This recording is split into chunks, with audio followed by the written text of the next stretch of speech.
শীত আসলে আমরা এভাবে চাল কুমড়ার মোরব্বা রান্না করে বেশ কয়েকবার খেয়ে থাকি। আর এই চাল কুমড়াগুলো আমাদের নিজেদের গাছের। অনেকে এটাকে চাল কুমড়া বলেন, অনেকে জালি কুমড়াও বলে থাকেন। আসসালামু আলাইকুম, আশা করছি সবাই ভালো আছেন। আর পুরো ভিডিওটা না টেনে অবশ্যই দেখবেন সবাই। অ্যান্ড ভিডিওটা ভালো লাগলে লাইক কমেন্ট শেয়ারের পাশাপাশি অবশ্যই যারা এখন আমার পেজটাকে ফলো করেনি সবাই ফলো করে দিবেন। আই হোপ সবার কাছে রান্নাটা অনেক বেশি ভালো লাগবে। এই চাল কুমড়াগুলো আমাদের নিজেদের গাছের, আর আমরা এগুলো ফ্রোজেন করে রেখেছিলাম। তো ফার্স্টে একটা চুলায় হাঁড়ি বসিয়ে দিয়েছি, দিয়ে দিচ্ছি 3 টেবিল চামচ ঘি। আমি পরে দিব, তাই এখন একটু কম দিয়েছি। ঘি যখন একটু গরম হয়ে এসেছে তখন দিয়ে দিয়েছি দারুচিনি, তেজপাতা, এলাচ, আরো দিয়েছি কয়েকটা লং। এন্ড এখন মশলাগুলোকে একটু নেড়ে চেড়ে তারপরে দিয়ে দিচ্ছি আমি চাল কুমড়োগুলোকে।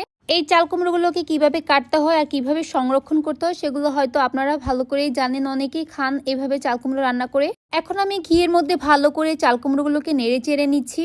কিছুক্ষণ ভাজা হয়ে গেলে আমি দিয়ে দেব স্বাদ মতো চিনি। আমি ওই পরিমাণে দিব যেই পরিমাণ আমরা মিষ্টি খাবো। আর এরপর আমি দিয়ে দিব স্বাদ মতো লবণ। আর এখন সবগুলো মিশ্রণকে একসাথে করে ভালো করে নেড়ে চেড়ে আরো কিছুক্ষণ ভেজে নেব।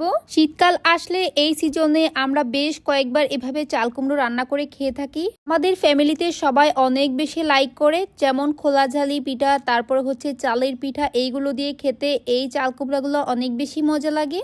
এই পর্যায়ে আমি কিছুটা কিশমিশ দিয়ে দিচ্ছি। আমি এখানে অনেকগুলো কিশমিশ দিয়েছি, আপনারা অনেকে হয়তো বাদাম দিয়ে থাকেন বা আপনারা চাইলে বাদামও দিতে পারেন। এন্ড এখন আমি 1 কেজি দুধকে জাল করে ঘন করে রেখেছি, এখন সবগুলো দুধ দিয়ে দিচ্ছি। এই রান্নাতে দুধের পরিমাণ আর নারিকেলের পরিমাণ আর কিশমিশের পরিমাণ যত বেশি দিবেন এই রান্নাটা তত বেশি মজা হয়। দুধ দেওয়ার পর আমি অনেকগুলো নারিকেল দিয়ে দিয়েছি। অনেক সুন্দর একটা স্মেল বের হয়ে এসেছে। এখন আমি সবগুলো মিশ্রণকে ভালোভাবে নেড়ে চেড়ে নিব। এই পর্যায়ে চুলার আঁচটা মিডিয়াম লোতে রাখতে হবে, না হলে চাল কুমড়ার ভেতরে কোনো কিছুই যাবে না, দুধটা শুকিয়ে যাবে। এন্ড এগেন আমি আবার 1/2 কেজির মতো দুধ দিয়ে দিচ্ছি। বলেছি না, এই রান্নাতে যত বেশি দুধ ইউজ করবেন রান্নাটা তত বেশি স্বাদ হবে। মাশাআল্লাহ, দেখতেই পাচ্ছেন আমার রান্নাটা খুবই সুন্দর লাগছে আর খুবই লোভনীয় লাগছে। চাল কুমড়া সিজনে আমাদের গ্রামের বাড়ি শ্বশুর বাড়িতে অনেকগুলো চাল কুমড়া ধরে, আর এমন করে আমার শাশুড়ি সবগুলো চাল কুমড়াকে সারা বছর ফ্রোজেন করে রাখে। আর প্রায় যখন হয়ে এসেছে তখন আমি আরো কিছু কিশমিশ ইউজ করব।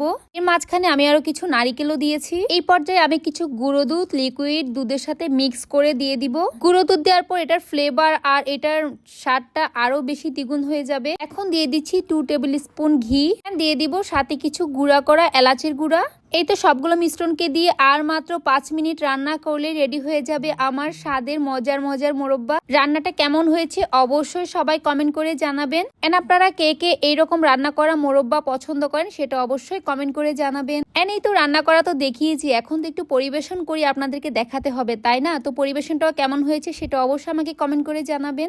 এই চাল কুমড়া খাওয়ার জন্য আমরা চালের রুটি বানিয়েছিলাম। আই হোপ যারা মিষ্টি লাভার আছেন তাদের কাছে অনেক ভালো লাগবে এই ভিডিওটি। আজ এই পর্যন্তই, দেখা হচ্ছে অন্য কোনো ভিডিওতে অন্য কোনো রেসিপি নিয়ে। আল্লাহ হাফেজ।